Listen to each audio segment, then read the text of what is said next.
ಎಲ್ಲರಿಗೂ ನಮಸ್ಕಾರಗಳು. Welcome to PMC Kannada channel. ನಾನು ನಿಮ್ಮ ಜಿ ಕನ್ನಡ ಕಣ್ಮಣಿ ಶೇಖ್ ಅಭಿಷೇಕ್.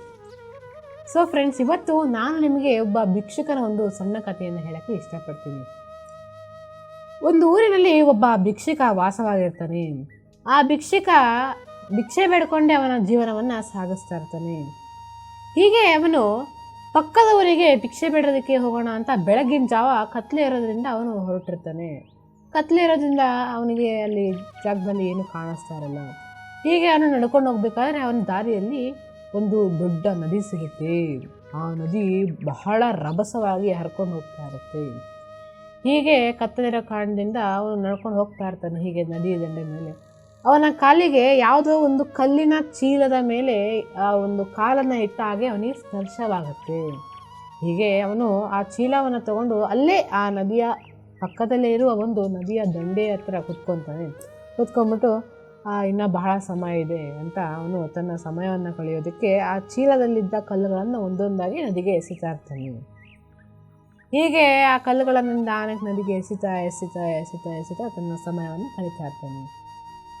ಹೀಗೆ ಎಲ್ಲ ಆ ಚೀಲದಲ್ಲಿರುವ ಎಲ್ಲ ಕಲ್ಲುಗಳನ್ನು ಅವನು ಎಸೆದು ಬಿಡ್ತಾನೆ. ಕೊನೆಯ ಒಂದು ಕಲ್ಲನ್ನು ಅವನು ಇನ್ನೇನು ನದಿಗೆ ಎಸಿಬೇಕಾದ್ರೆ ಆ ಕಲ್ಲಿನ ಮೇಲೆ ಸೂರ್ಯನ ಕಿರಣಗಳು ಬೀಳ್ತವೆ. ಆವಾಗ ಬೆಳಕಾಗುತ್ತೆ, ಸೂರ್ಯನ ಕಿರಣಗಳು ಆ ಕಲ್ಲಿನ ಮೇಲೆ ಬೀಳ್ತವೆ. ಆಗ ಆ ಭಿಕ್ಷುಕನಿಗೆ ಗೊತ್ತಾಗತ್ತೆ ಅದು ಕಲ್ಲಲ್ಲ, ವಜ್ರದ ಅರಳು ಅಂತ. ಸೊ ಅದು ಅವನಿಗೆ ಅರಿವಾಗುವ ಒಂದು ಸಮಯದಲ್ಲಿ ಆ ಒಂದು ವಜ್ರ ತನ್ನ ಕೈ ಜಾರಿ ನದಿಗೆ ಹರ್ಕೊಂಡು ಬಿದ್ದೋಗ್ಬಿಟ್ಟಿರುತ್ತೆ. ಆ ಒಂದು ನದಿ ಬಹಳ ರಭಸವಾಗಿ ಹರಿತಿರೋದ್ರಿಂದ ಆ ವಜ್ರ ನೀರಲ್ಲಿ ಹರ್ಕೊಂಡು ಹೋಗ್ಬಿಡುತ್ತೆ. ಸೊ ಫ್ರೆಂಡ್ಸ್, ಆ ಭಿಕ್ಷುಕ ಆ ಒಂದೇ ಒಂದು ವಜ್ರದ ಅರಳನ್ನು ಇಟ್ಕೊಂಡಿದ್ರೆ ಅಗರ್ಭ ಶ್ರೀಮಂತನಾಗ್ತಾ ಇದ್ದ.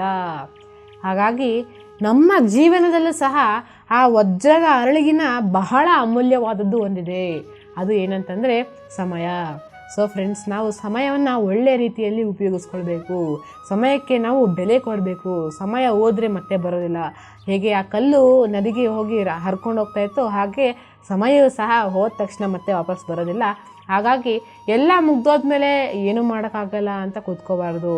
ಇದ್ದಾಗೆ ಸಮಯ ಇದ್ದಾಗೆ ನಾವು ಒಳ್ಳೆ ಕೆಲಸಗಳನ್ನು ಮಾಡ್ತಾ ಇರಬೇಕು.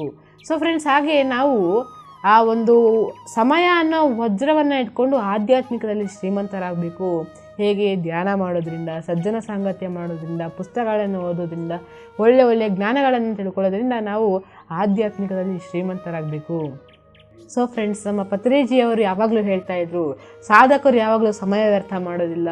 ಹಾಗೆ ನಮ್ಮ ಪತ್ರಿಜಿಯವರು ಸಹ ಒಂದು ಕ್ಷಣವನ್ನು ಸಹ ವ್ಯರ್ಥ ಮಾಡ್ತಾ ಇರಲಿಲ್ಲ. ಸೊ ಫ್ರೆಂಡ್ಸ್, ನಾವು ಸಮಯ ಸಿಕ್ಕಾಗ ಧ್ಯಾನ ಮಾಡೋದು, ಪುಸ್ತಕಗಳನ್ನು ಓದೋದು, ಸಜ್ಜನ ಸಾಂಗತ್ಯ ಮಾಡೋದು, ಒಳ್ಳೊಳ್ಳೆ ಜ್ಞಾನಗಳನ್ನು ತಿಳ್ಕೊತಾ ಇರಬೇಕು. ಸೊ ಫ್ರೆಂಡ್ಸ್, ಮತ್ತೆ ಮುಂದಿನ ಕಥೆಯೊಂದಿಗೆ ನಾನು ನಿಮ್ಮ ಜೊತೆ ಸಿಗ್ತೀನಿ. ಅಲ್ಲಿವರೆಗೂ ನೀವು ನೋಡ್ತಾ ಇರಿ PMC ಕನ್ನಡ ಚಾನಲ್.